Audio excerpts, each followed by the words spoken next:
Van Gogh, written and illustrated by Mike Venezia.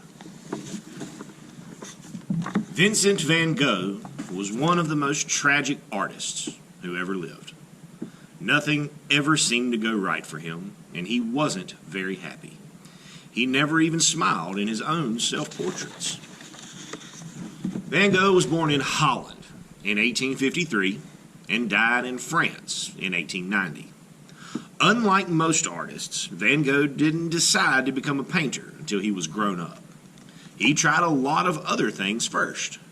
He worked in an art gallery, selling paintings with his brother. He tried teaching. He worked in a bookstore, and he was a preacher like his dad was. None of these things made him very happy. Then one day, he decided to be an artist. Van Gogh always tried his best at whatever he did. So he went to different art schools to learn everything he could about drawing and painting. His early drawings were of the poor people he used to help when he was a preacher. There are certain things you can see in these drawings that show up later in his famous paintings, such as the strong lines and shapes. You can see the feelings he had for everyday people. This was kind of a big deal at the time. The fact that Van Gogh was going out and just painting the hands and the dirty shoes and the day-to-day life of the poor, that was a big deal at the time. Nobody was really doing that. So that was kind of a big deal. Van Gogh's first paintings were also of the poor people he had been helping. In this painting, the family was so poor they had only a few potatoes to eat for dinner. They looked tired and not very happy. The colors in Van Gogh's early paintings are dark and sad. He wanted everyone to know how hard the lives of the poor people were. This is an example of how we as an artist can choose our colors to help create mood or to convey a feeling or an emotion.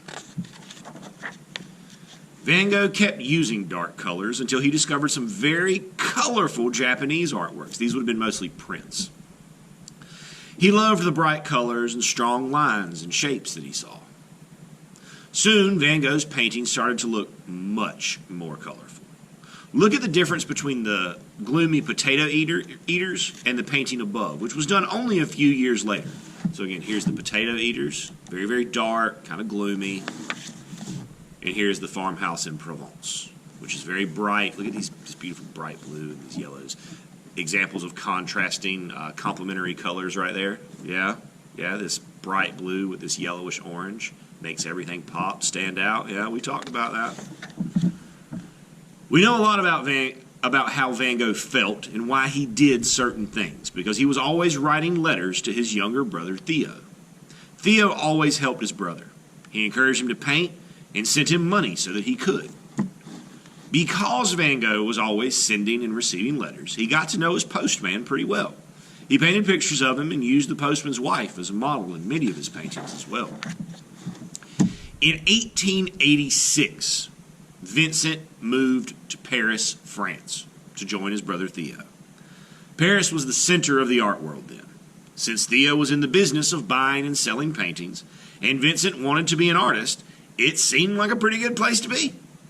Theo introduced Vincent to a lot of painters while they lived in Paris.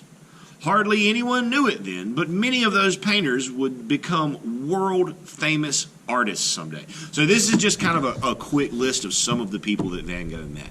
So he met Henri Toulouse-Lautrec, Émile Bernard, Camille Pissarro, Georges Seurat, Paul Signac, Paul Gauguin. And Gauguin especially. He and Gauguin embarked on a project together, an artist commune later in life. That may come up later. But France was a hopping place to be an artist. Although, if you wanted to be an artist at that time, Paris was the place to be.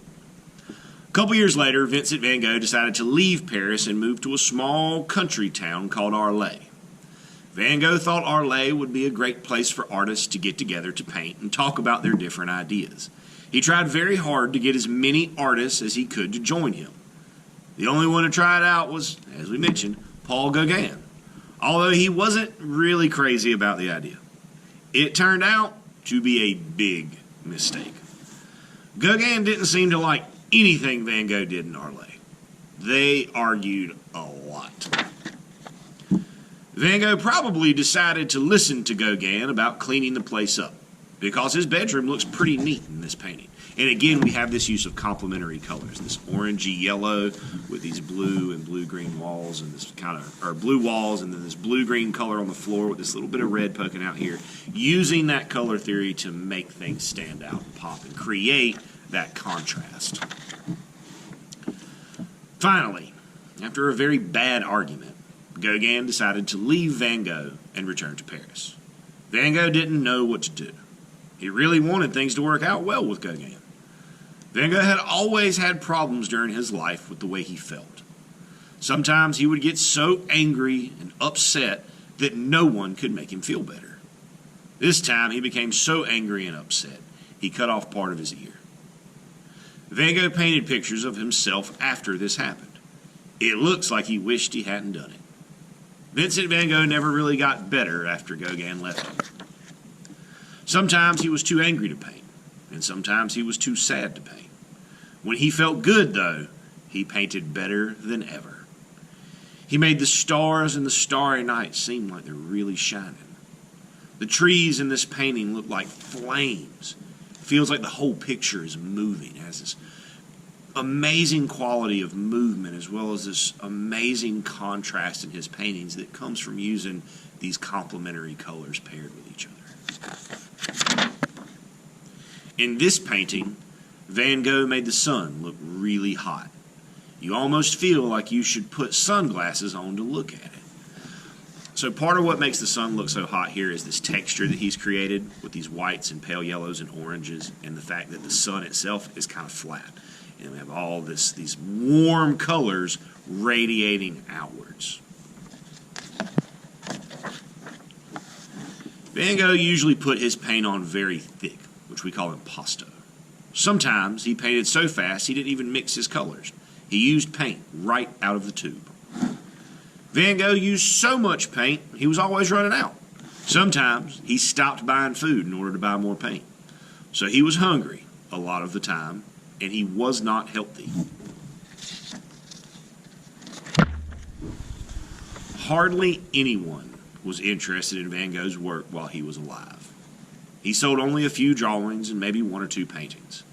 People in the 1880s and 1890s just weren't used to the bright, moving pictures that Van Gogh made. Today, things are different. People have learned how beautiful Vincent van Gogh's art is. Now his paintings are some of the most popular in the world. This may have been Van Gogh's last painting. Some people think it shows how angry and upset he must have been feeling because he painted a scary sky, roads that led to a dark background, and crows that looked like bats. Soon after this painting was finished, Van Gogh shot himself. He died 2 days later. Van Gogh made his paintings seem alive with color. His colors are so bright and beautiful, you can almost smell the flowers he painted, or feel the bright sun. His brushstrokes give everything a feeling of movement. Trees, stars, and people feel alive.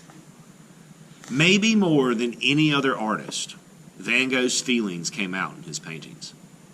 That's why Vincent van Gogh is one of the world's greatest artists.